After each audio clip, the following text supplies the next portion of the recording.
Daan-daang kahon ng mga hinihinalang smuggled na sigarilyo ang naharang sa isang checkpoint sa Lanao del Sur.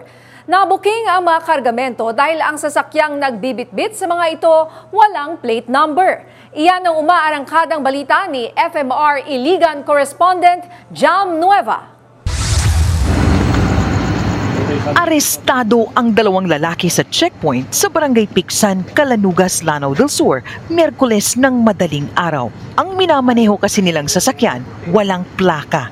Nang inspeksyonin ng van, tumambad ang higit 500 kahon na ito. Naglalaman ang mga ito ng nasa 28,500 range ng hinihinalang puslit na sigarilyo na nagkakahalaga ng 9.4 million pesos. Plano umano itong dalhin sa Marawi City. Base sa report ng mga pulis, may natanggap silang tip na may idadaang kontrabando sa lugar. Agad silang nagkasa ng joint anti-smuggling operation pero naging mas madali ang paghuli dahil ang sasakyan walang pagkakakilanlan.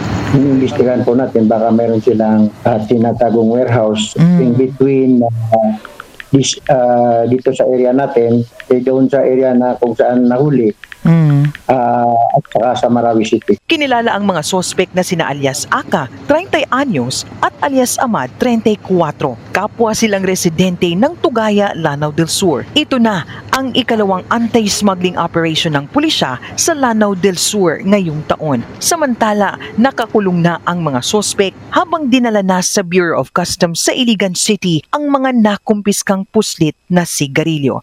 Jam Nueva, umaarangkada sa pagbabalita.